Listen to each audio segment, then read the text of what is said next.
e a gente conversava muito, e eu compartilhei com ela essa palavra, né? O Senhor me deu uma visão, que é a visão de Ezequiel, do Vale de Ossos Secos. Isso há 5 anos e meio atrás. E o Senhor colocou no meu coração e no meu espírito que o Senhor estava me trazendo para aquele lugar, e eu quero que você entenda que eu entendo perfeitamente que não sou eu, não é o pastor, não é ninguém, né? Mas é o Senhor que faz, é o Espírito que sopra, né? É Ele que manifesta, é Ele que traz luz, é Ele que tem o poder de nos colocar de pé, de mudar a nossa história. E o Senhor trouxe essa visão no meu coração, meu espírito, eu compartilhei com a Aline.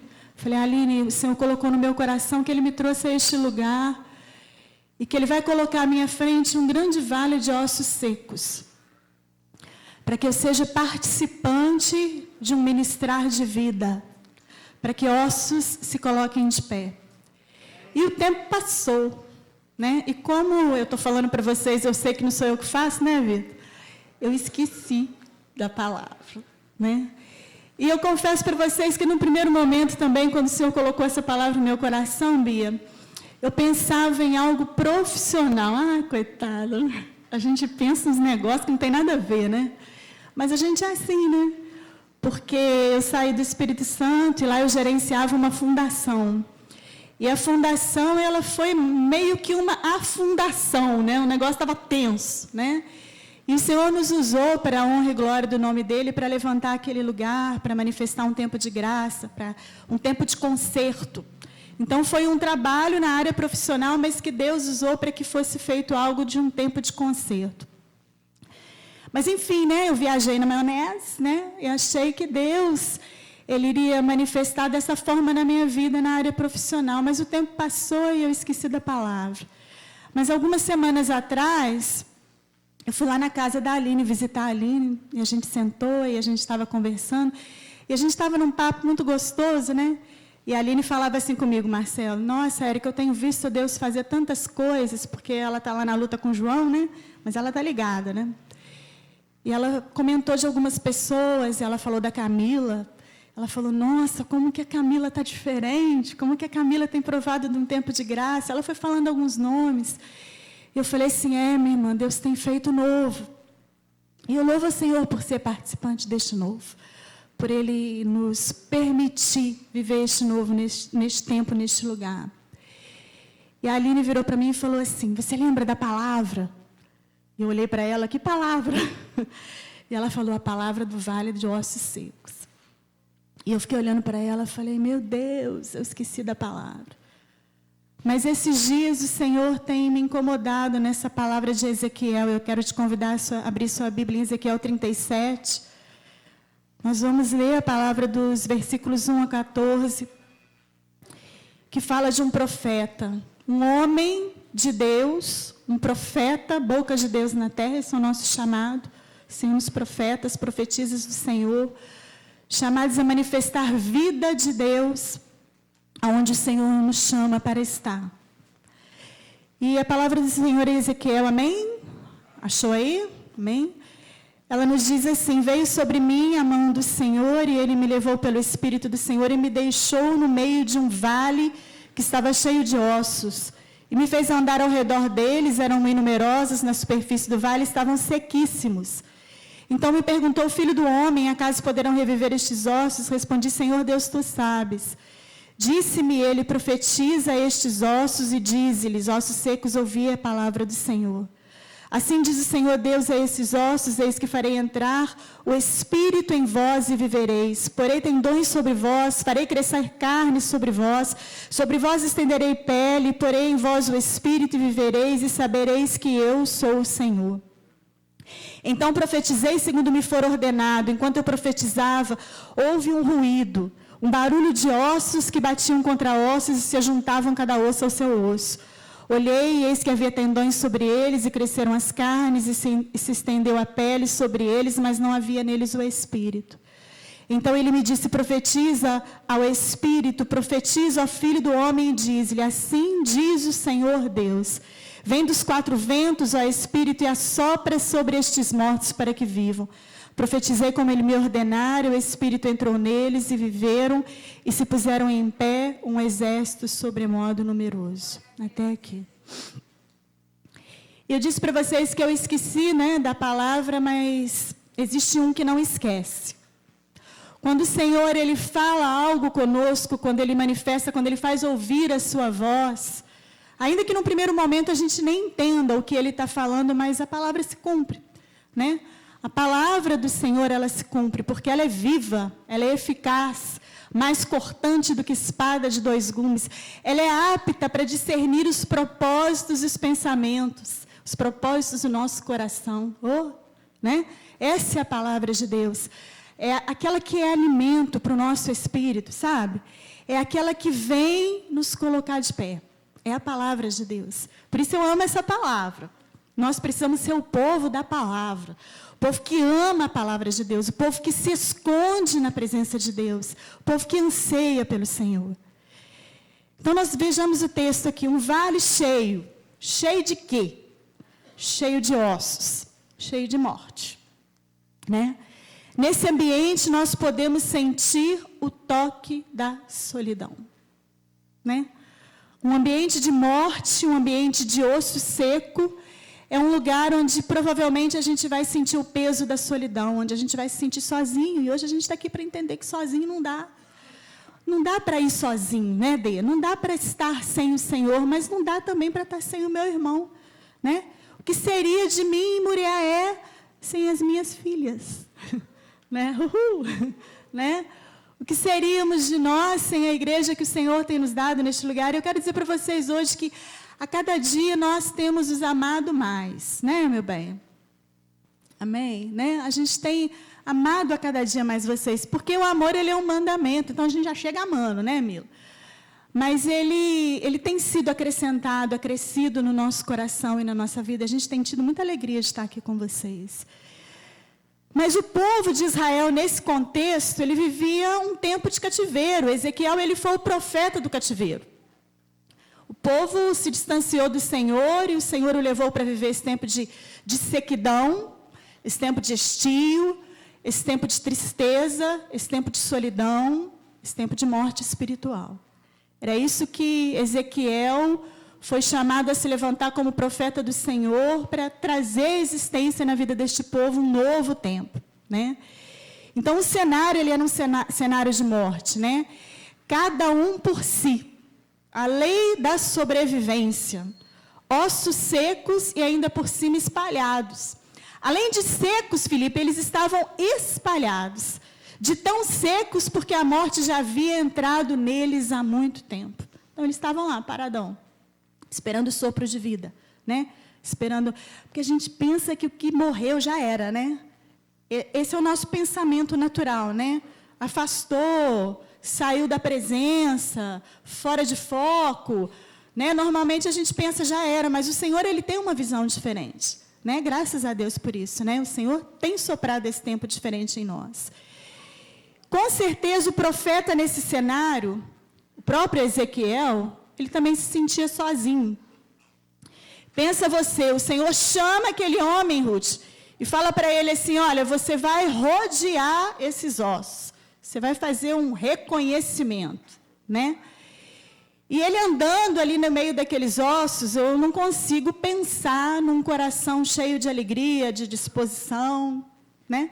Provavelmente o profeta ali se sentia sozinho, num cenário de tristeza. O único sobrevivente no meio de um bando de gente morta. Talvez Ezequiel pudesse pensar assim, né? Que de tão mortas já estavam sequíssimas. Eu quero dizer para você que ataques, cativeiro, frustração, eles geram desesperança e eles criam as paredes no nosso coração. O povo estava assim. Estava tão morto, tão desesperançado, tão triste, tão espalhado, né? Por quê? Porque a situação do cativeiro, a situação da frustração, de tentar e não conseguir, né? Hoje o pastor, ele disse aqui, eu profetizo que você não vai cair, que você vai permanecer, né? Amém, essa é a palavra de Deus para nós, nós precisamos receber como igreja do Senhor, eu vou permanecer, né? Não existe mais queda para mim, A disposição do meu coração é para permanecer no Senhor, porque é isso que Ele quer. Você tem dúvida a respeito disso? É isso que o Senhor quer. Ele quer que nós permaneçamos, né?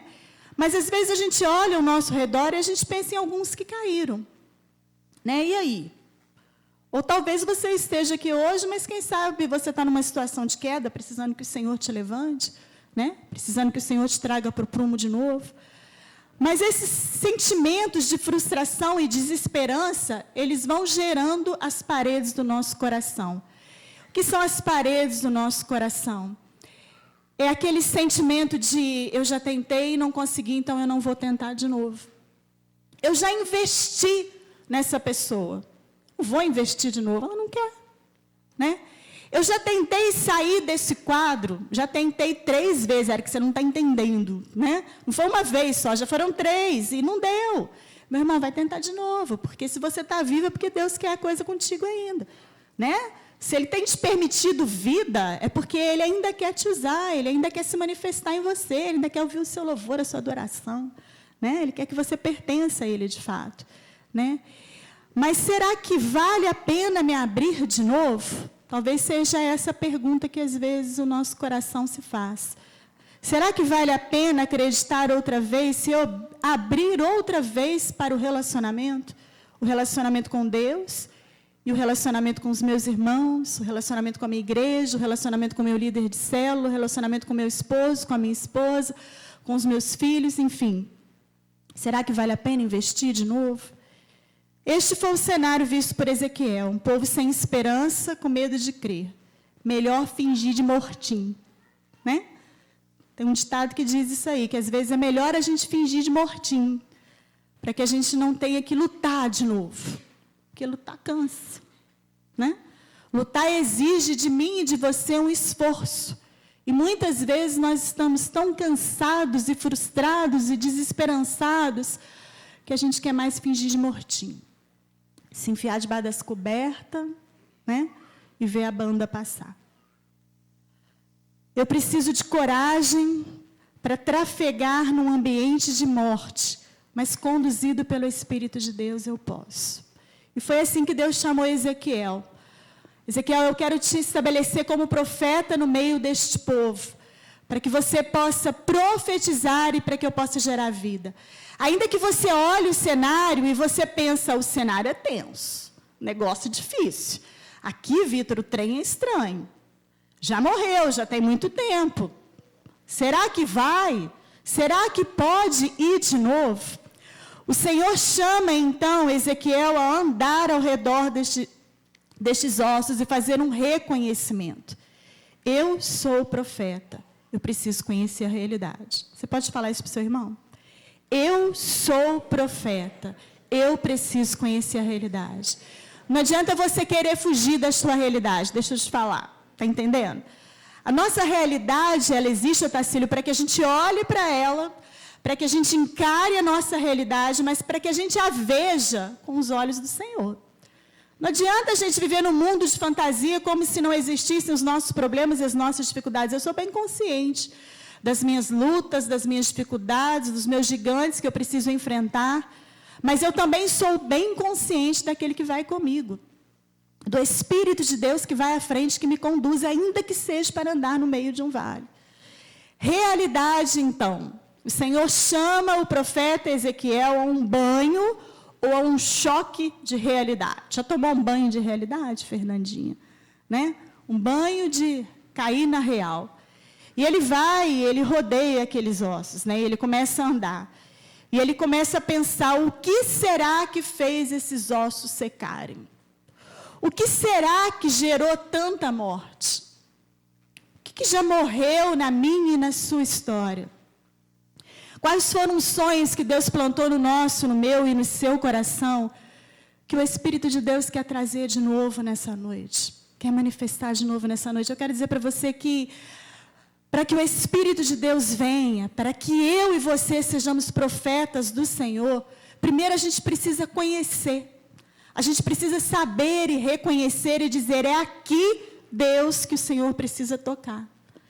É sobre esta situação que eu preciso profetizar para que o Senhor se manifeste. Porque Ele conta comigo, Tatá, e Ele conta com você. Ele conta conosco. Ele nos chama. Em que área da minha vida, então, eu preciso de um sopro de Deus? Preciso reconhecer. Às vezes eu preciso dar o braço a torcer. Não dá para fingir estar vivo se a minha alma anda em sequidão. Às vezes a gente se produz, a gente vem para a igreja, a gente passa a maquiagem, né? Básica, né? Se arruma, passa perfume, fica bonitinho, cheiroso, né, Otacílio? Legal. Mas quantas vezes todo esse processo de se arrumar é para esconder um coração triste, solitário e vazio? O pastor estava ali ministrando, eu estava pensando na minha própria realidade, de onde Jesus te tirou, né? Talvez você olhe para mim, eu não tenho uma história como a sua, Esdras. Não tenho. Fui criada num lar de pai, de mãe, de irmãos, né? De comida, de por aí vai. Mas eu tinha no meu coração, antes de conhecer Jesus, Isabela, assim, um sistema de personalidade, acho que muito pela criação do meu pai, de tanta timidez e tanto introvertimento, tão introvertida, Fernando, que isso me limitava ao relacionamento. Então, para mim, me relacionar era um esforço, assim, imensurável. Posso dizer isso para você, e eu lembro do dia que eu conheci Jesus. Eu fui criada na igreja. Mas eu tive a minha experiência, porque eu e você sermos criados na igreja não quer dizer que nós já conheçamos o Senhor. A gente pode conhecer a história dele. A gente pode ler a palavra de Deus e conhecer a sua história, mas nós precisamos nascer de novo. E nascer de novo significa que esse Jesus é o meu Jesus. Esse Senhor é o meu Senhor. Esse Rei é o meu Rei. Entende? E quando eu tinha meus 14 anos de idade, não tem muito tempo isso, né? Quero dizer para vocês. Eu, num retiro de carnaval, eu conheci Jesus, convidei Ele para morar no meu coração. E Ele entrou. E Ele veio. De uma forma que eu não sei dizer para você. Uma forma incrível. E eu lembro quando eu cheguei em casa, eu tinha um relacionamento mais próximo, digamos assim, com uma prima minha, que a gente sempre passava férias uma na casa da outra. Ela morava em Belo Horizonte na época, Geisa, né? E a primeira coisa que eu fiz foi escrever uma carta para ela e dizer: Geisa, eu conheci Jesus. Hoje Ele é o meu Senhor, a minha experiência foi maravilhosa. Né? Mandei uma cartinha para ela. Mas aquilo me impactou tanto, porque conhecer Jesus lançou fora toda a solidão do meu coração. Porque apesar de ter todo esse esqueminha que eu estou falando para vocês, de igreja, de casa, o introvertimento ele era tão grande que ele me limitava ao relacionamento. Então, na escola, Cadu, eu me sentia sozinha. Sabe? Eu tinha uma amiga na escola que ela tinha um temperamento muito forte e ela, tipo, meio que me dominava. Então, era uma amizade meio dominadora, não tem? Que não produz muita coisa legal. E essa é a minha história. Mas o dia que Jesus entrou, cara, eu ia para o meu quarto e eu falava: Senhor, o Senhor me deu uma nova história. Ele arrancou a solidão do meu coração e me deu um motivo para viver, e eu comecei a me relacionar com Ele intensamente. Intensamente. Eu passava as tardes no meu quarto, porque de manhã eu ia para a aula, né? Passava as tardes no meu quarto, lendo a palavra, buscando o Senhor, e a solidão foi saindo. E a ousadia foi entrando, sabe? Aquele sentimento de que eu posso todas as coisas naquele que me fortalece. Eu posso vencer as minhas limitações. Hoje eu posso até pegar um microfone, né? Posso vencer os meus medos e as minhas dificuldades, porque Ele me deu uma razão para viver. Porque como meu Senhor, Ele vai à minha frente e Ele me guarda, guarda a minha retaguarda. E Ele é bom demais. Então, Ele arrancou essa solidão. Mas para que Ele arrancasse essa solidão, primeiro, eu precisei dizer para Ele: Senhor, como eu me sinto só. Senhor, como que às vezes dentro do meu quarto é difícil. Senhor, como que às vezes eu tenho medo de algumas situações que ainda hoje talvez ainda me paralisem. Eu estou aprendendo a lutar contra isso. Sabe aquelas situações que paralisam? Tem que existir em mim e em você um reconhecimento de que eu não posso. Mas em Deus eu posso. Em Cristo eu posso. Por isso Ele vai à frente e eu vou com Ele. Ele vai soprando e eu vou discernindo o sopro. Eu vou sendo levada pelo vento, né? Eu vou sendo guiada por Ele. E assim eu não vou mais me sentindo sozinha, porque eu tenho o meu Senhor. E o meu Senhor, Ele vai acrescentando pessoas na nossa existência. Pessoas bacanas, como a Marinete, né? Marinete que pula igual pipoca, né? Mas que é fácil de conviver, não é, gente? Facinho, né? Facinho de conviver.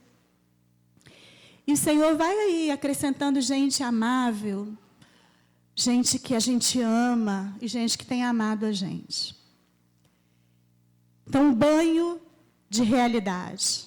Primeiro eu e você, nós precisamos reconhecer quais são os nossos limitadores. O que já secou na minha e na sua vida? Que nessa noite o Senhor vai nos chamar a profetizar. Nós vamos terminar aqui num grande momento profético. Nós vamos profetizar. Profetizar a vida, amém? Nós vamos profetizar o novo de Deus. Profetizar a cura da ferida, a restauração do meu e do seu coração. A partir do momento que nós nos rendamos e confessemos a Ele a nossa realidade.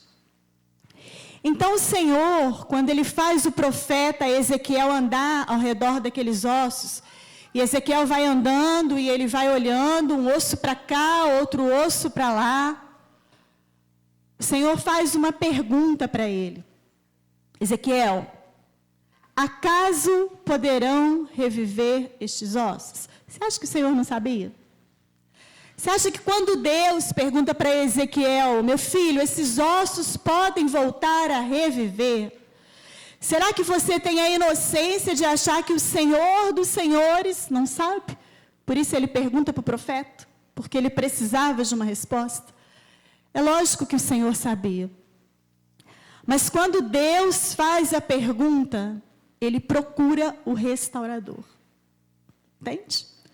Quando Deus ele faz perguntas a mim e a você, é porque Ele tem nos procurado. Ele tem olhado para mim e você e Ele tem nos perguntado, e aí, você está afim de ser o restaurador? Você consegue perceber essa situação? Você permite que eu te levante como restaurador? Porque eu e você só seremos restauradores do Senhor na medida em que nós percebermos a realidade, percebermos o osso que já se secou, percebermos o morto que Deus precisa gerar e soprar a vida nele, e nós crermos pela fé que Deus pode fazer reviver. Quantas vezes, a gente vai para o impacto e a gente cria, né, algumas expectativas com alguns e outros não. Né? Como se nós soubéssemos quem é apto para ter uma experiência com Deus e quem não é. Ou então a pessoa vai e volta e a gente fica olhando e fica esperando alguma coisa dela. Quem somos nós? Né? Ou então, quem sou eu e você para convidar alguém e não crer que Deus é capaz de transformar a vida daquela pessoa naquele lugar? Quantas vezes nós pensamos assim, será que vai? Melhor nem convidar. Né? Porque inexiste em mim e em você essa fé, essa convicção e essa certeza que nós precisamos ter de que Deus é fiel para restaurar. Ele é fiel para fazer o osso se juntar, a carne crescer, os tendões chegarem e se colocar de pé. Ou enquanto igreja, eu e você vamos crer que o Senhor é assim e que Ele tem todo o poder e autoridade para fazer isso, ou então nós seremos muito limitados na nossa fé. Todo restaurador, ele tem no coração como princípio vidas, pessoas, vontades de Deus. E aí o profeta dá uma resposta ao Senhor, quando ele faz essa pergunta, Ezequiel, os ossos poderão viver? Ezequiel diz para ele, Senhor Deus, Tu o sabes. Né? Esse tu sabes de Ezequiel, ele não é um dar de ombros, entende? Porque muitas vezes quando a gente não tem uma resposta definida, A gente diz para o outro assim, não sei, Deus sabe de todas as coisas. Não. Ezequiel, ele não quis dizer, o Senhor sabe de todas as coisas, eu estou indiferente no processo, né? Eu estou dando ombros para a situação. Mas para ser restaurador, eu preciso ver como Ele vê. Eu preciso olhar as pessoas como Deus olha. Não dá para ser no meu e no seu olhar. Sabe por quê? Deixa eu te falar. O meu e o seu olhar, ele é muito limitado. Ele é o olhar natural. Nós precisamos dos olhos de Deus. Nós precisamos ver como o Senhor vê. Eu preciso concordar com Deus quando eu olho as pessoas. Foi isso que Ezequiel disse. A visão vem do Senhor. Se o Senhor diz que pode, pode. O Senhor é suficientemente poderoso para fazer, para levantar. E a minha e a sua parte é crer, é profetizar, é caminhar, é andar junto. É como o Mateus disse aqui ontem, né? Pegou a pessoa, digamos assim, no pulo, né? Então não serve mais para caminhar comigo, eu vou atravessar a rua, vou fingir que não conheço. Tem um tempo que não vem, então eu vou esquecer, vou largar a mão. Como nós seremos, de fato, a igreja de Cristo, aquele que quer marcar a história em Muriaé, e nós, de fato, queremos isso, se nós não nos importamos, se nós olhamos para a pessoa e justificamos a nossa própria ineficiência. Entende? Muitas vezes a gente faz isso.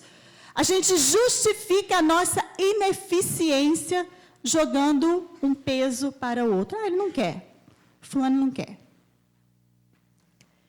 Se a visão de morte, de osso seco, de sequidão for tudo que eu conseguir ver, a minha fé será limitada. Se eu simplesmente olho para as pessoas, eu não consigo olhar com os olhos de Deus. Eu não consigo olhar para a pessoa e perceber que Deus pode encher, que Deus pode restaurar, que Deus pode se mover, que essa pessoa pode acordar, que pode existir um manifestar da vida, da unção e do poder de Deus sobre essa pessoa. A minha e a sua visão, elas são limitadas, é uma visão que falta fé. E aí a gente tem que ser real, de chegar e dizer para Deus, Deus, eu não estou crendo. Aí eu banho de realidade, está entendendo? Senhor, eu não estou crendo. Senhor, está me faltando a fé. Está me faltando o otimismo. Quem sabe está me faltando o amor, para que eu me importe mais. Eu preciso ver sobre a ótica dele, sobre a ótica do céu. É assim que eu tenho que contemplar as pessoas, porque convivência, muitas vezes, não é fácil. Não é? A gente convive com gente fácil, como a Marinete, não sei se o Silvio vai concordar, né? Bem, varão? Ele deu um sorrisinho, né? Mas a gente convive com muitas pessoas que às vezes são difíceis, e quem sabe o difícil não sou eu, né? Às vezes você está olhando para mim, aí você está pensando, o difícil é ela, né? Ela que é difícil, né? Às vezes a gente pensa assim, são os nossos choques de relacionamento. Mas nós vamos nos encontrar no Senhor. Tem um texto muito bacana em Isaías 58, que é esse chamado que ele diz, levantarás os fundamentos, Isaías 58, 12, ele diz, levantarás os fundamentos de muitas gerações e serás chamado reparador de brechas e restaurador de veredas para que o país se torne habitável. É o chamado de Deus.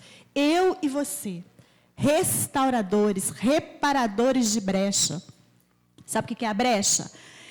É o buraco no muro que se abriu. Está entendendo? A gente está fazendo um muro. E o buraco no muro se abriu. Né? Já passou por isso, Silvio? Abriu o buraco. Ali é a brecha. E é interessante que, quando eu e você nos colocamos na brecha, não tem? Pode vir seta de um lado e às vezes vem do outro também. Porque tem uns irmãozinhos desavisados, né? Que às vezes, porque você está na brecha, aí ele te joga a seta também. Tá ligado? Porque você está querendo, né, conviver mais de perto e abençoar e trazer a pessoa para Jesus, às vezes a gente também recebe a seta de dentro. Isso é que está na brecha. Isso é que é ser chamado restaurador de veredas. É quando eu e você nos colocamos nessa fenda que existe no muro, para que o outro possa experimentar de uma presença de Deus. Então, para mim, é um pouco indiferente, sabe? O que a pessoa está fazendo ou está deixando de fazer, porque eu estou ali convivendo com ela, eu quero ganhar ela para Jesus. E eu vou deixar de andar com ela por causa disso? Preciso andar, preciso caminhar junto, né? Então, vem as setas de fora que o inimigo manda, porque ele não quer, né?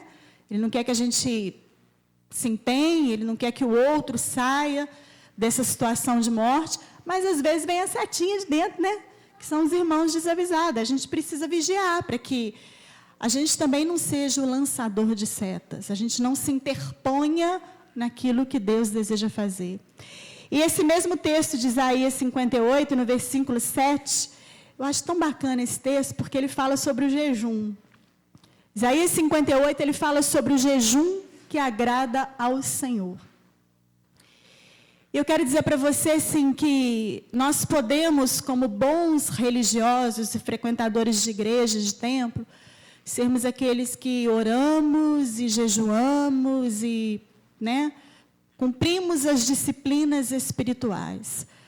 Mas quando o Senhor, em Isaías, ele vai falar sobre o jejum que agrada ao Senhor, lá no versículo 7, ele começa a dizer para o povo assim, porque não adianta vocês jejuarem e vocês orarem. E no versículo 7 ele diz, e te escondas do teu semelhante. Nós não podemos nos esconder do nosso semelhante. O que é se esconder? É dar de ombros com aquele que o Senhor deseja levantar. Quantos de nós também já fomos difíceis? Mesmo que talvez, como eu, não tive uma vida de mundão, mas é lógico que na teimosia do meu coração de andar sozinha e de ser limitado pela minha própria solidão, pela minha própria timidez, isso me torna difícil. Isso vai me tornar um empecilho para o relacionamento. Quantos de nós, sem Jesus, fomos difíceis? E às vezes a gente tem dificuldade de andar com o outro. Manifestar a vida de Deus na vida do outro. Entende? Da gente caminhar junto, da gente não ter medo do outro, porque o outro é diferente. Né? Da gente se permitir revelar e trazer a revelação de quem nós somos em Cristo, porque nós somos filhos e filhas, amados do Senhor, aqueles com quem o Senhor conta, desejados pelo Pai, isso não é pouca coisa. Entende? Então, assim, aquilo que pode vir contra mim, eu posso devolver em amor, em graça. E isso faz toda a diferença. Entende? Então, esses são os lances do relacionamento. Eu não posso me esconder do meu semelhante. Talvez você já tenha feito essa escolha no seu coração. Talvez você prefira uma situação confortável de relacionamento à distância, não tem? Tipo, eu até me relaciono com a Sara, mas ela lá e eu aqui, né? Quando o pastor viaja, ela não dorme na minha casa, não come da minha comida, ela não fica falando da minha metade de toalha na mesa, né?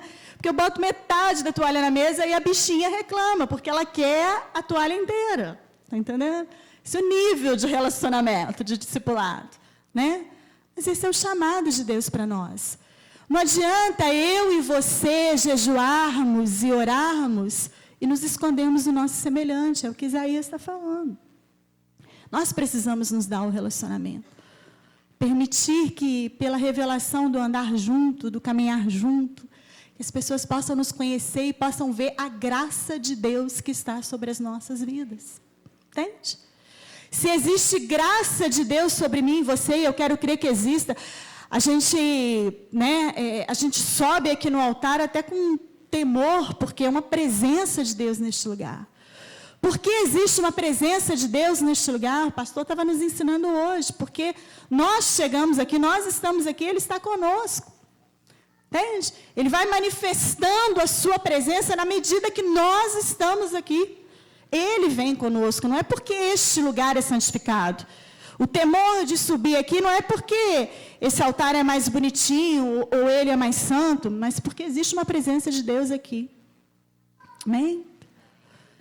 Então, assim, essa presença de Deus, ela vai ser manifesta na minha e na sua vida quando nós nos abrirmos ao relacionamento. Aí deixa eu te dizer, aí esse medo de se relacionar, essa situação de se fechar e de não querer acreditar de novo, de não querer se dar de novo, ela precisa cair por terra. Ela precisa vivenciar esse choque, esse banho de realidade, para que nós possamos profetizar um tempo novo, um tempo de vida, de relacionamento, de se dar, se deixar conhecer, de se permitir conhecer de fato. Até porque o Senhor, no versículo 11, ele diz para Ezequiel assim: estes ossos são toda a casa de Israel. Talvez assim, Ezequiel pudesse olhar para os ossos e pudesse pensar, estou sozinho, não tem ninguém. Mas o Senhor disse para ele, sabe esse bando de osso que você está vendo aí espalhado? Que você acha que não é nada? Você que acha que está caminhando sozinho, eu quero dizer para você que estes ossos são toda a casa de Israel. O problema é que muitas vezes nós olhamos as pessoas de cima de um pedestal e a gente quer conviver com quem é muito parecido com a gente, mas com quem é diferente a gente se limita, né? Algumas pessoas às vezes já me perguntaram assim, eu não sei o que você vê em fulano. Eu já recebi algumas perguntas assim. Eu não sei o que você vê em fulano, vai investir em fulano. Deixa eu dizer para você, às vezes eu também não vejo muita coisa. Mas eu quero dizer para você que eu sempre peço ao Senhor para me mostrar potencialidades. Sabe por quê? Porque eu também não era muita coisa. Da minha geração de Juiz de Fora, de quando jovem na igreja, quando eu aceitei Jesus, conheci Jesus e caminhei com a moçada lá, da minha geração, eu era a improvável.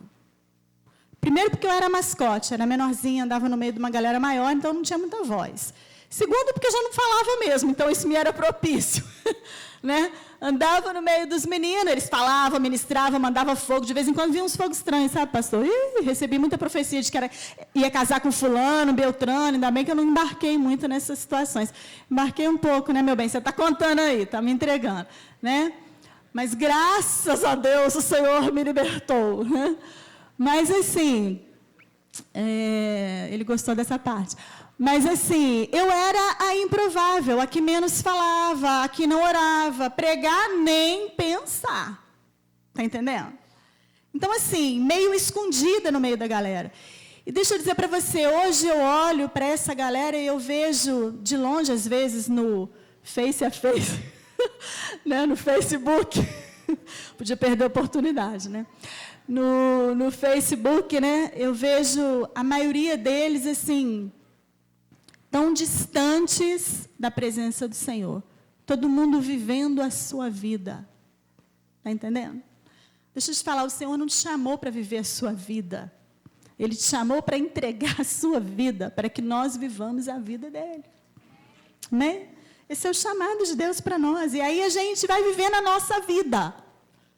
E a gente vai perdendo o fluir da vida de Deus. Aí eu disse para você, quando eu cheguei aqui, eu achei que o chamado, ele seria profissional, né? Hoje eu me realizo completamente vivendo a vida de Deus. De vez em quando vem umas neuras, sabe, pastor? De vez em quando vem umas neuras.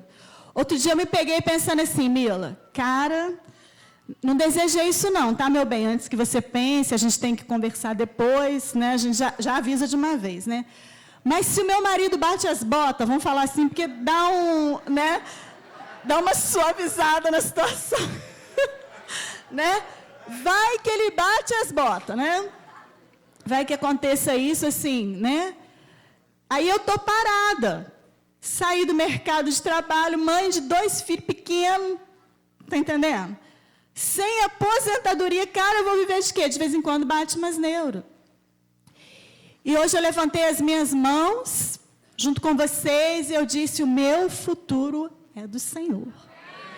Eu tenho crido nisso, sabe?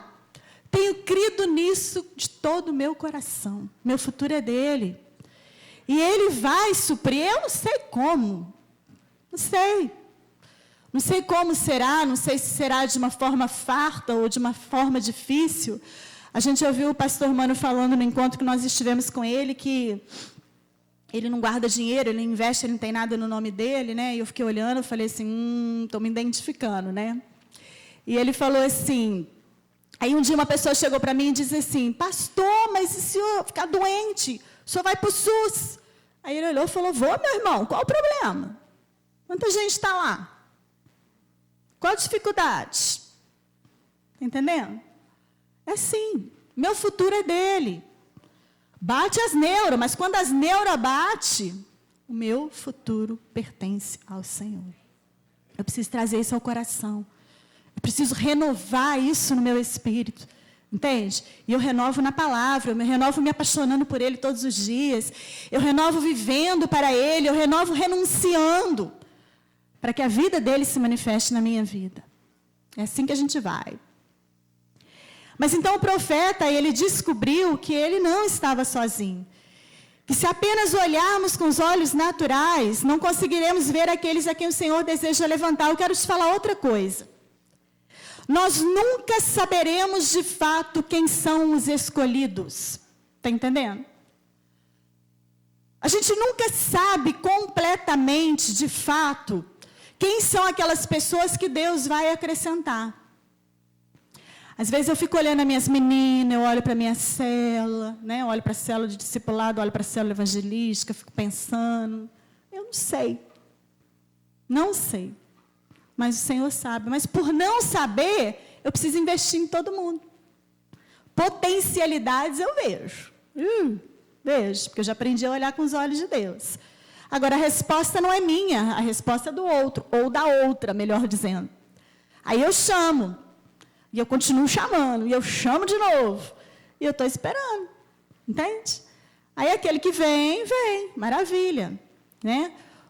Ontem, uma delas me ligou, que tem um tempo que não vai na célula e tal, e ela disse para mim assim, eu estou te ligando porque eu estou querendo fazer a consolidação. Ela foi 2 vezes e parou, e sumiu, né? E eu disse para ela assim, amém, minha irmã, vamos fazer. Mas você tem tempo? Falei, arrumo, vamos lá, vamos caminhar. Ela disse que estaria aqui hoje. Ela não está, não, mas estou vendo ela ali. Com os olhos da fé, entende? A gente vai olhando. E a gente vai abrindo, e a gente vai permitindo a caminhada. Saiu, voltou, amém, voltou. Vamos fazer uma festa e vamos celebrar, porque voltou e vamos caminhar. E bola para frente, que atrás vem gente. E vem, e sempre vem.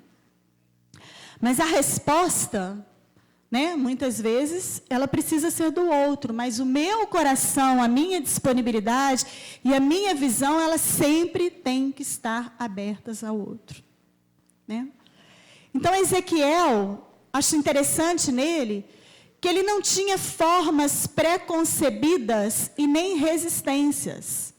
Ele estava disposto apenas a crer e a mover-se no que o Senhor quisesse. Porque, gente, vamos combinar.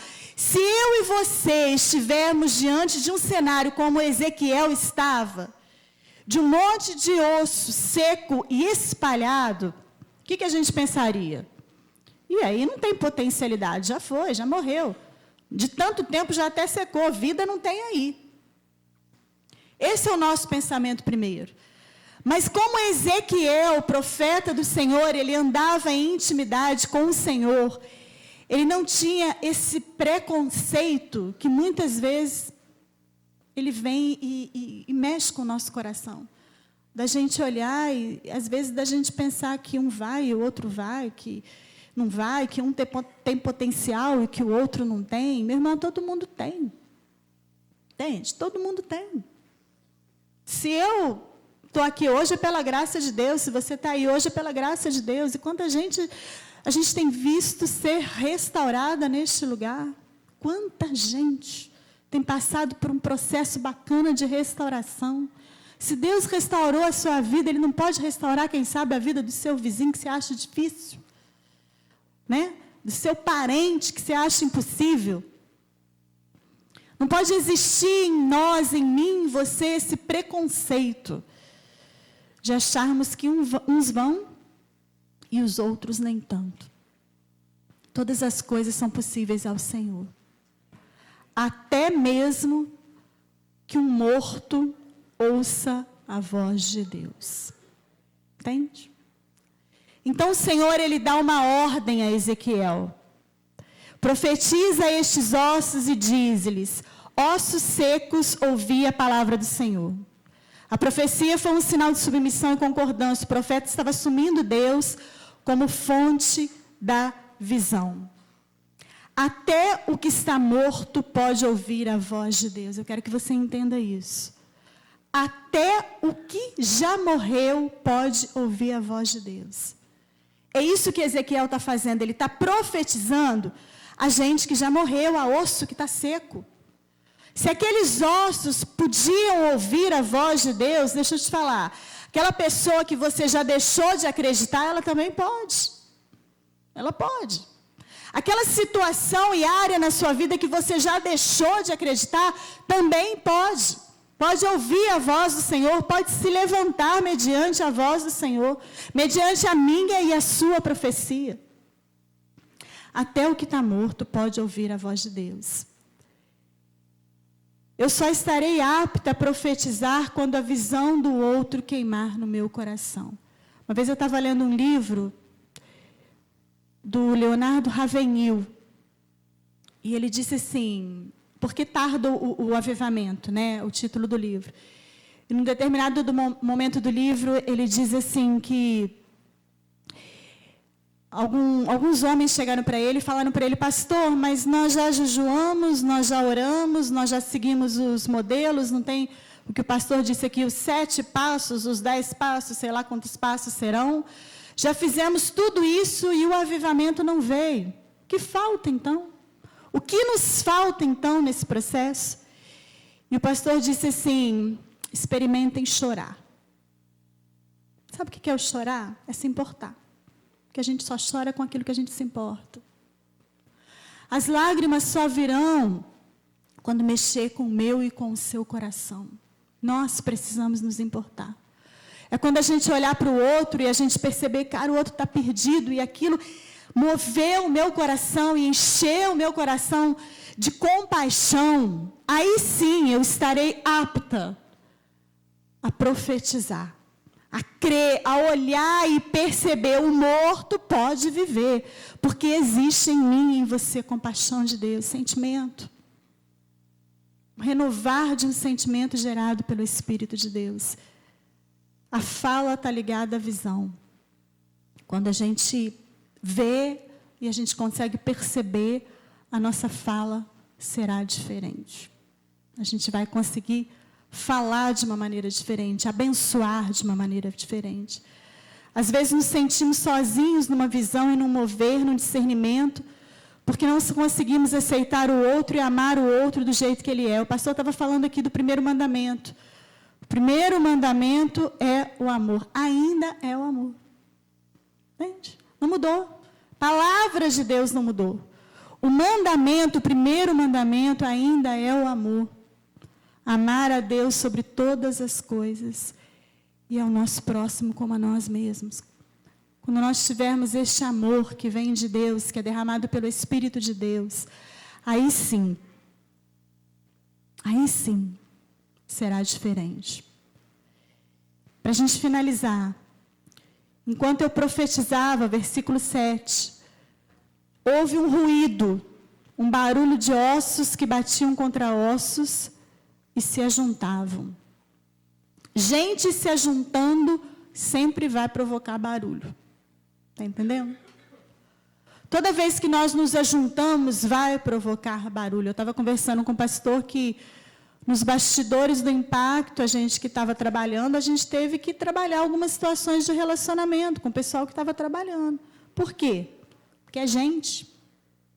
Entende? Gente tem o quê? Gente tem personalidade, gente tem temperamento, gente tem vontade, gente tem divergência, gente às vezes entra em choque. Isso não é motivo ou desculpa para que eu e você saiamos da visão que o Senhor tem nos chamado a caminhar, a visão que vem dele. Supera o choque, meu irmão. Supera a divergência. Supera o seu temperamento, o meu temperamento. Vamos superar em Cristo Jesus aquilo que nos afasta. Entende? Isso só vai acontecer quando o Espírito vem. Porque o profeta começou a profetizar. Ele se levantou no meio daqueles ossos e ele disse: ossos secos, ouvi a palavra do Senhor. Doideira, né? Doideira você fala para o osso, né? Pensa. Mas ele disse isso: ossos secos, ouvi a palavra do Senhor. E ele também profetizou ao Espírito: Espírito, sopra dos 4 ventos da terra.